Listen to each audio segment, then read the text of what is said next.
I need space. With these words, my boyfriend went to his ex at a five-star hotel. So here goes. My name's Allison, I'm 26, and I work as a freelance graphic designer. I live in Portland with my boyfriend Zach in a decent enough rented apartment. Nothing fancy, just 2 bedrooms and enough space for me to run my projects from home while he goes off to work in marketing. We've been together for a little over 2 years, and I guess by most standards, things are stable. That's the word I'd use. Not exciting, not bad, just stable. The truth is, things had gotten kind of monotonous. We had our routines. Coffee in the morning, Zach would scroll through his phone endlessly while I was prepping breakfast. He'd leave for work, and I'd start working on whatever client project I had going. We'd meet back around 6 or 7, maybe watch something on Netflix or argue about takeout. Sleep. Repeat. Nothing dramatic. Just life slowly settling into something that felt too predictable. But lately, Zach had been different. I noticed it before I was even fully conscious of it. The way he'd sit curled up on the couch, laughing at his phone, replying to messages like he was part of some secret club. I'd ask what was so funny, and he'd just shrug and say sneaker forums or watch drops. Stuff he'd been into before, sure, but not like this. I swear there were nights he'd rather scroll StockX listings than touch me. And I don't mean that in a bitter way, just the truth. I didn't want to jump to conclusions. We've all got our stress outlets. I figured maybe work was getting to him. His agency had just gone through a round of weird internal restructuring, and he'd mentioned a few clients being difficult. He always brushed off my concerns with, "I'm just tired, babe," or "It's nothing." And maybe I wanted to believe that. It was easier to think he was just distracted than to admit I felt like a ghost in my own apartment. Money was another thing. We split the rent, though split might be a little generous. Zach had this habit of acting like his job was the sole foundation of our finances. Even though I regularly covered utilities, groceries, and all the random expenses that popped up, like the Wi-Fi bill he always forgot to pay until I Venmoed the full amount and said, "I'll just cover it." Again, still I let it go. That's what you do when you're in love, right? You let the small things slide because you think they'll even out. And we'd been good, at least for a while. There were nights early on where we stayed up way too late talking about our future, houses in the mountains, dogs we'd adopt, maybe a trip to Tokyo for our 5th anniversary. He used to draw little designs on my arm with his finger while we watched movies. He used to notice when I wore something new. But then came the password change. I was on the laptop, trying to log into our shared streaming account because I wanted some background noise while I edited a campaign for a local brewery. Password didn't work. Tried again. No luck. I figured maybe he changed it for security. He was paranoid about data leaks and that kind of thing, so I texted him, "Hey, did you change the Hulu password?" About 10 minutes later, he replied, "Yeah, needed to reset. I'll send it to you later." Only he never did. That night, I brought it up again while we were doing dishes. He just said he forgot, but the way he said it was weird. Eyes not meeting mine, his voice almost bored, like I was being annoying for asking. I didn't press it then, but something about it wouldn't leave me alone. A few days later, I was reaching for my phone charger on his side of the bed and saw his phone screen light up. Notifications from an app one didn't recognize. Some kind of chat forum. The name was generic enough, something like Soul Circle or Horo Time, but the messages were coming in constantly. And not just basic alerts. Some had usernames next to them. One even said, "You gonna show her or nah?" I remember just standing there, charger in my hand, heart suddenly loud in my ears. I didn't touch his phone. I wish I could say I did. That I picked it up, scrolled through, and found something that made everything clear. But I didn't. I just stood there, staring at the screen like it might start talking to me.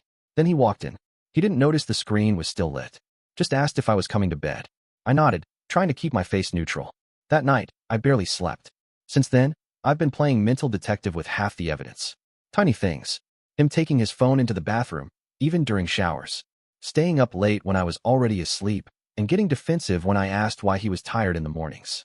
The shoes. God, the shoes. Boxes arriving in the mail, weird labels, resale sites I'd never heard of.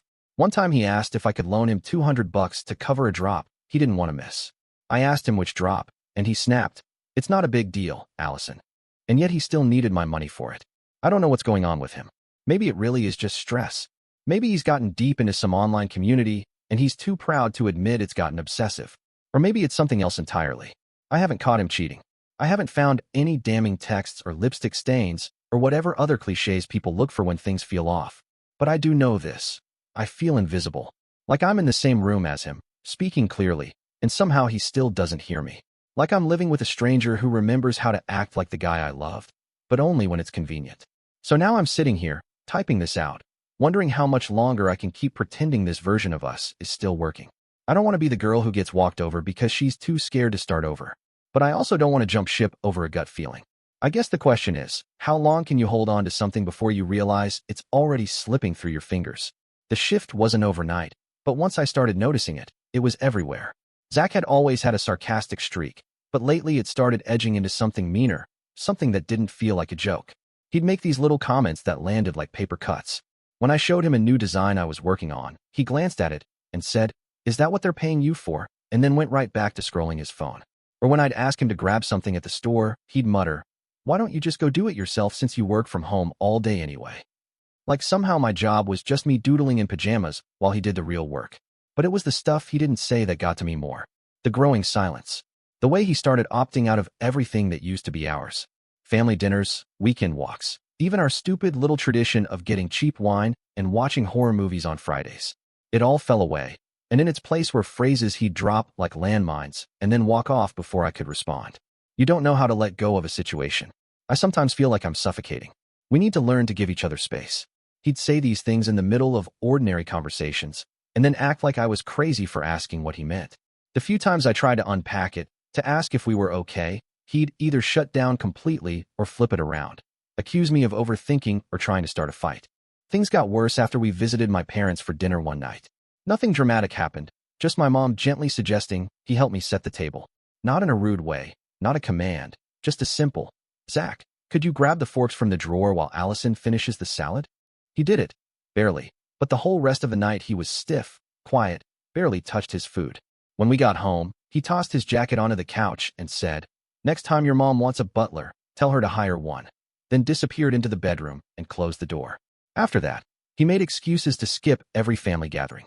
Said he was tired, said he had a headache, said he needed to catch up on work, but I'd walk into the living room and see him just watching YouTube or flipping through some resale forum on his phone. Even in our own space, he was more absent than present. He'd leave the apartment saying he needed peace and quiet, only to come back hours later with fast food wrappers and a tired look like he'd just run a marathon. When I'd ask where he'd gone, he'd shrug and say nowhere, just out, and then get irritated if I so much as raised an eyebrow.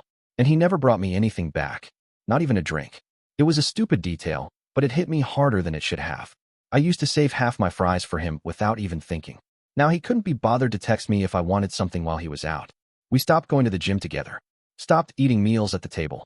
I try to schedule time for us, a Sunday brunch at that place we both used to like, or even just a night where we put our phones away, but he always had an excuse. The latest was that he needed space to think, but when I asked what he was thinking about, he got defensive and said, "That's the whole point of space, Allison. It's not supposed to be a group activity."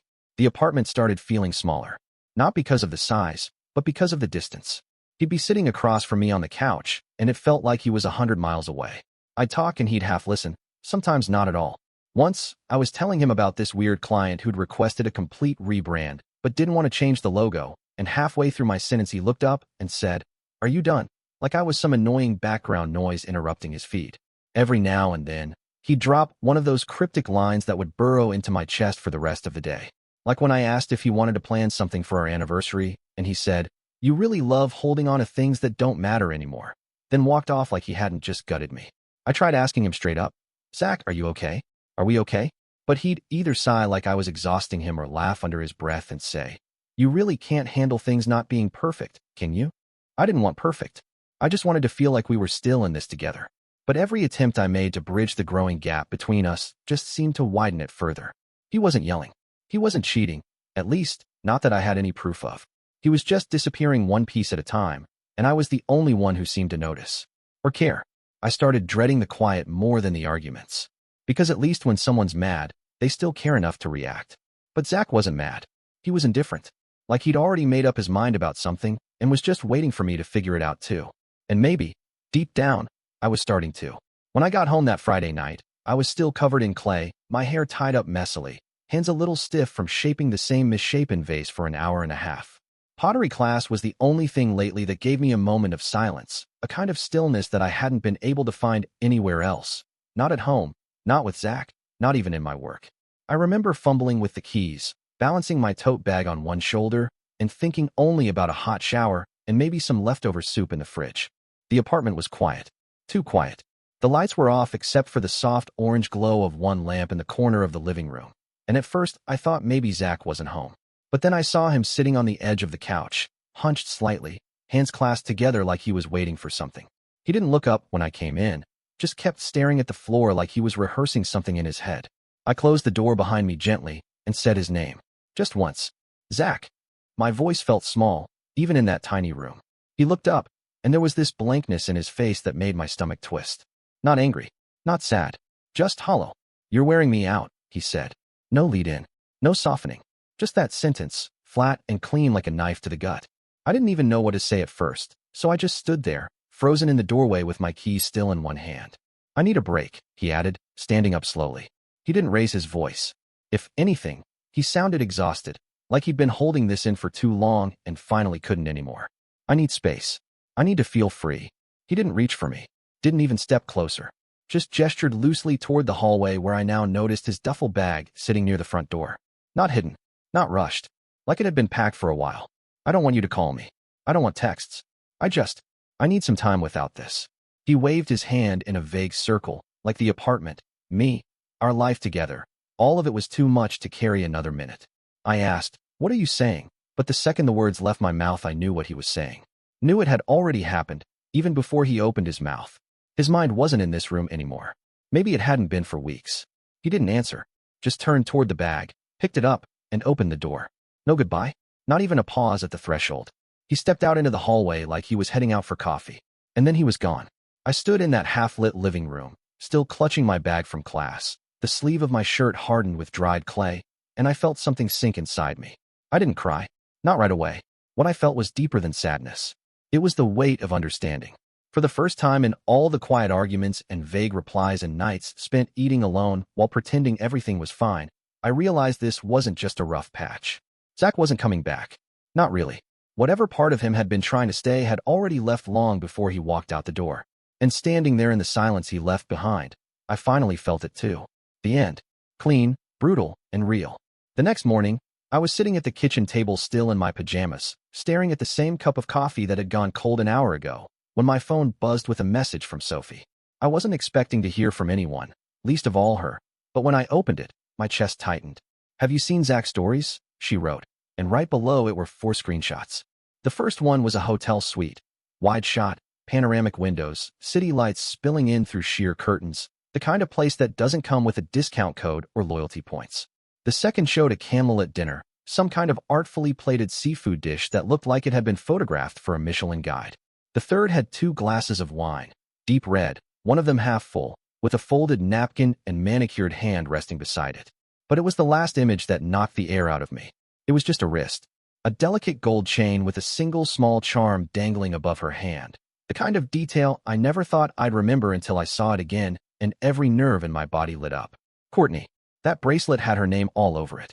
She used to wear it in half the pictures on Zach's feedback when we first started dating. I'd recognize it anywhere. I didn't even need to ask Sophie who it was. My memory filled in the blanks before I could stop it.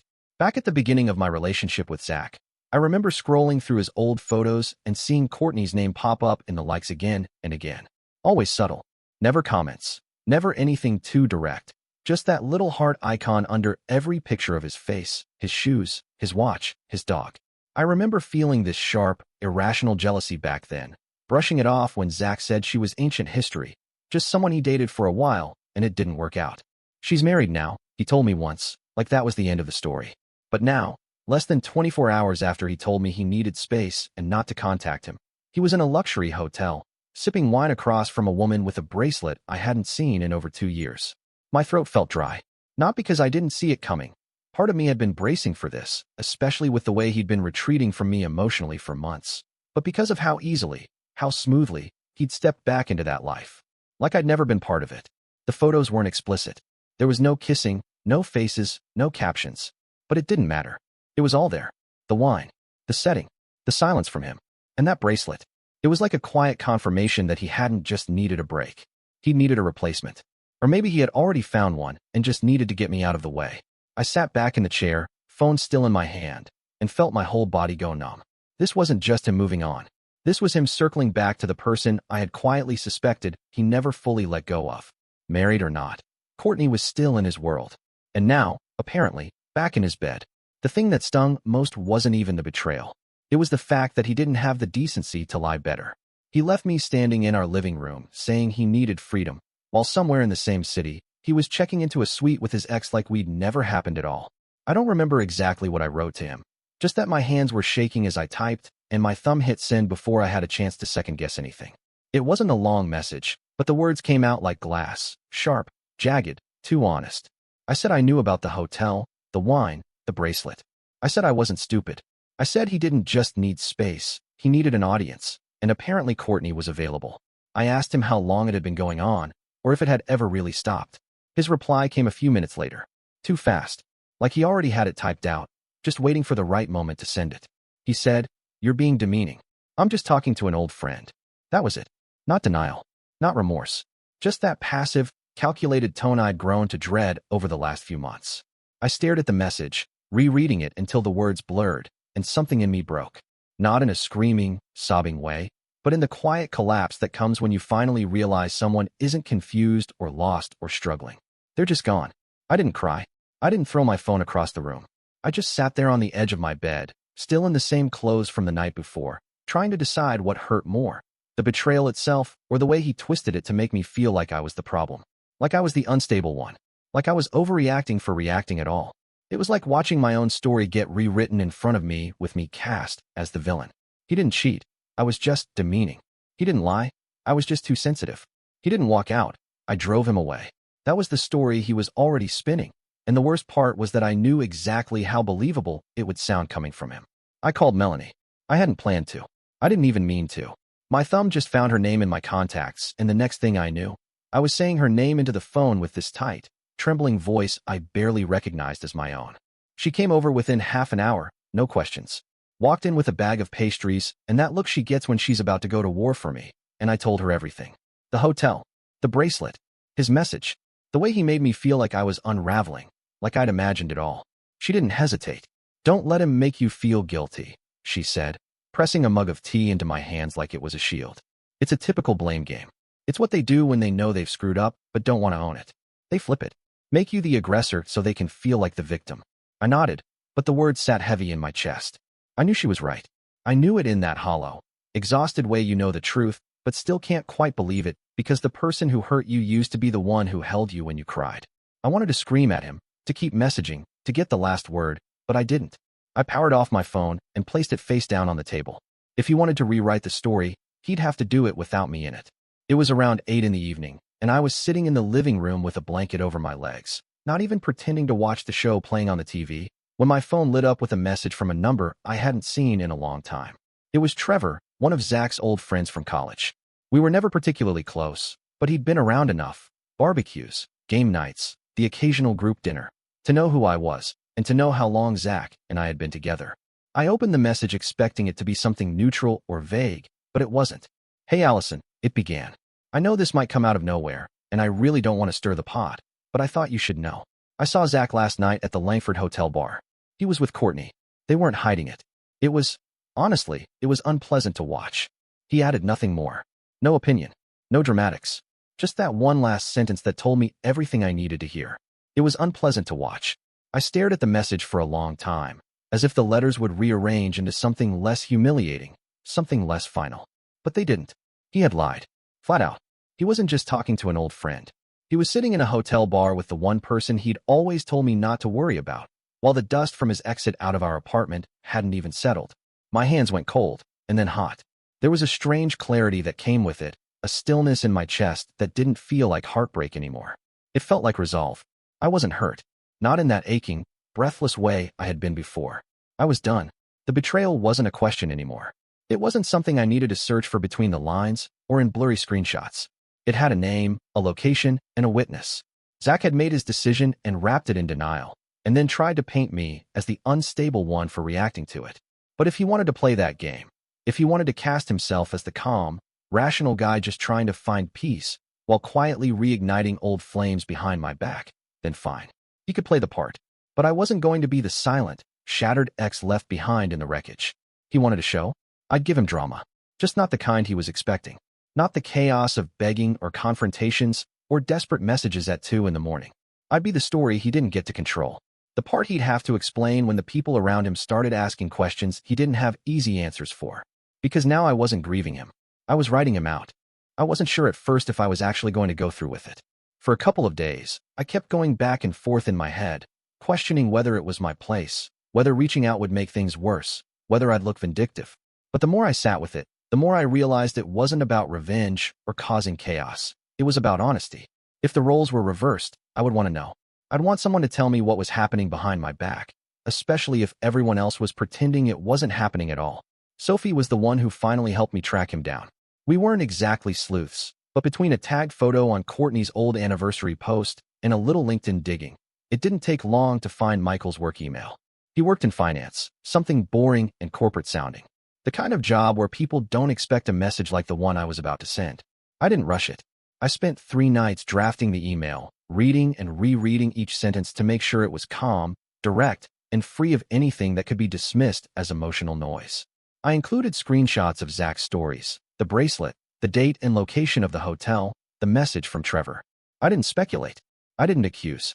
I just laid out the facts, one after the other, and ended with a line that said I wasn't trying to hurt anyone.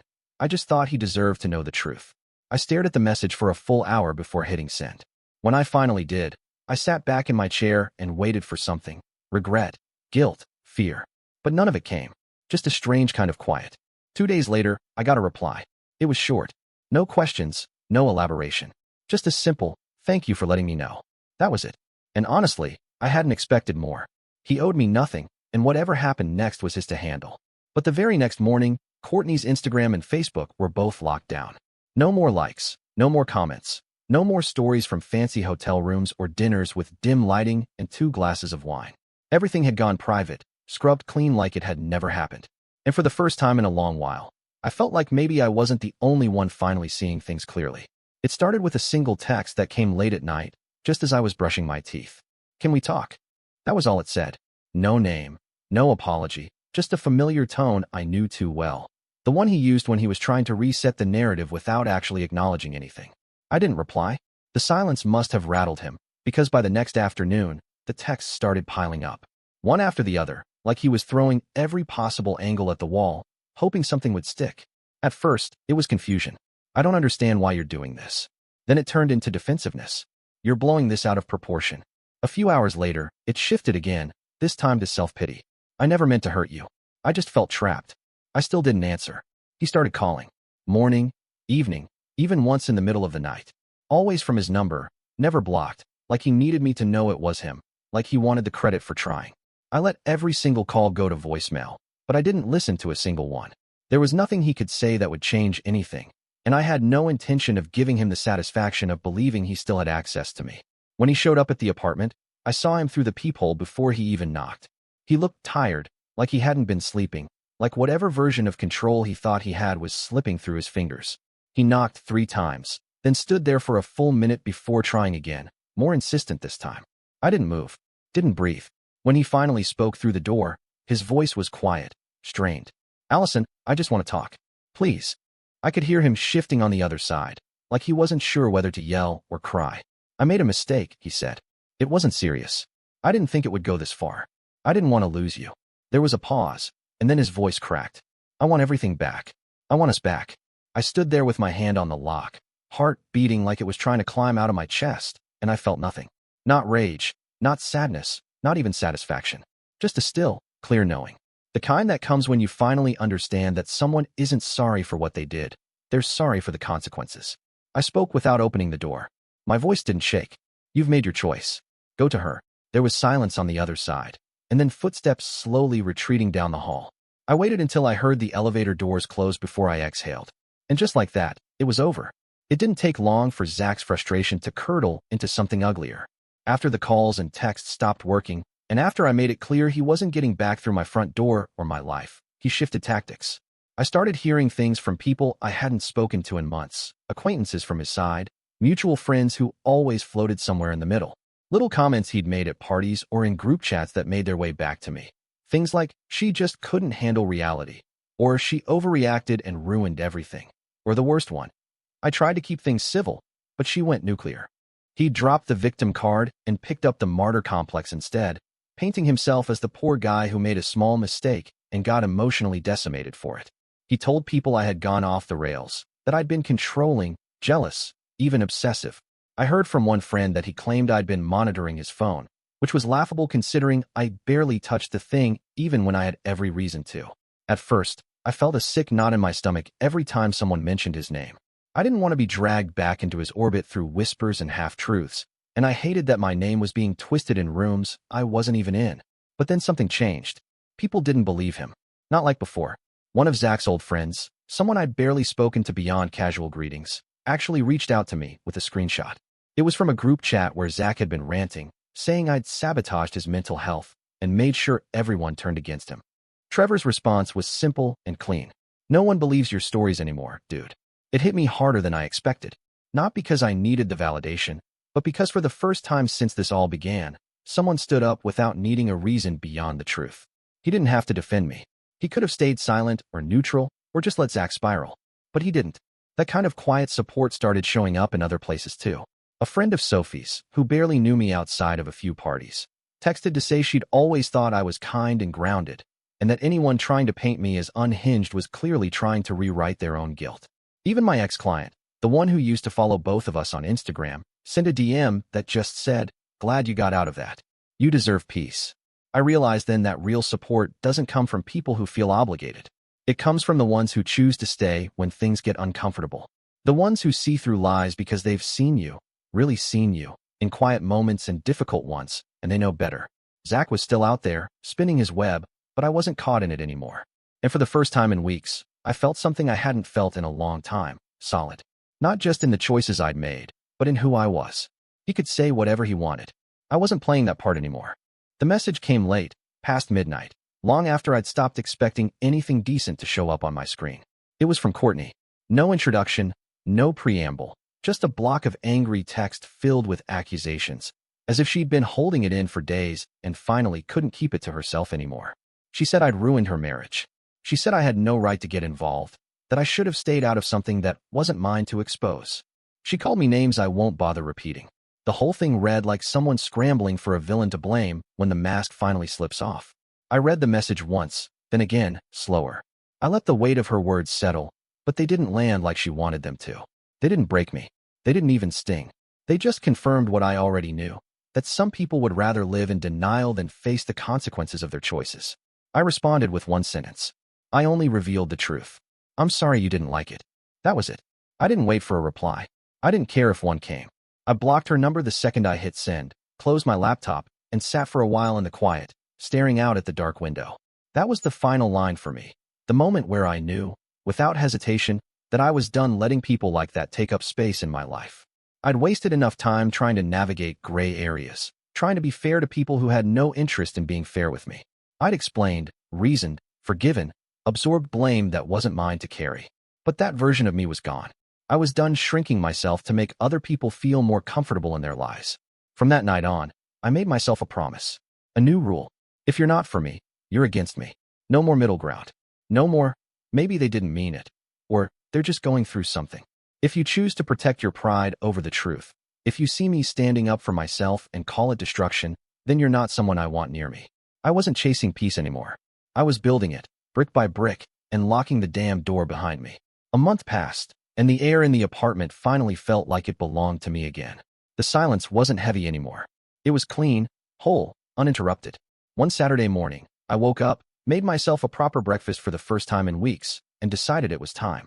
I called a locksmith, stood by the front door while he worked, and watched the last trace of Zach's access disappear with every turn of the drill. When he handed me the new keys, I didn't feel triumphant. I felt calm, like I'd just finished sweeping a room that had needed cleaning for far too long. Later that afternoon, I gathered the last of Zach's things from the closet. The hoodie he never took when he left, the charger he claimed was his, the pair of sneakers he had delivered here but never wore, and tossed them into a trash bag. I didn't fold anything. I didn't pause. I carried the bag down to the building's dumpster and dropped it in without a word. It didn't feel symbolic. It just felt necessary.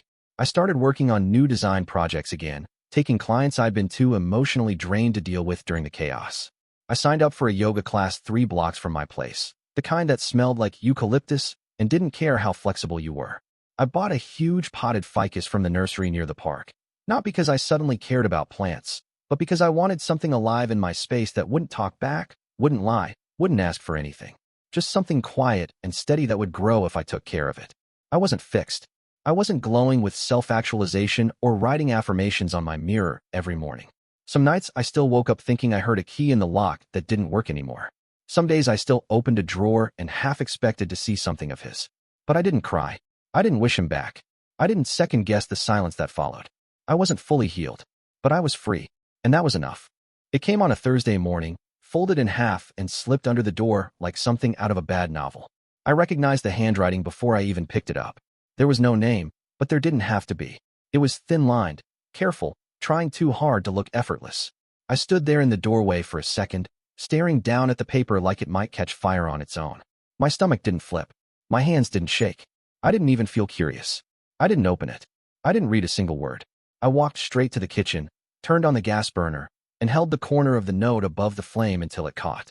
I dropped it in the sink and watched it curl into nothing. I didn't need to see what it said. I already knew. It would be something polished and pathetic, maybe an attempt to seem noble. A sentence like, "I hope you find someone better." Something that sounded like closure but was really just another mask. I didn't want it. Because I'm not the kind of woman who waits by the door for an apology that should have come 100 steps ago. I'm not the one who rereads old texts hoping they'll hit differently the second time. I'm not the girl who makes space in her heart for someone who only ever took up room. Not anymore. If Zach wants drama, he can keep performing. Let him tell his stories, rewrite the plot, cast himself however he wants. I won't be in the audience. I've stepped off that stage. I'm already deep into another act of my life. New lines, new rhythm, new piece. One that doesn't start or end with him.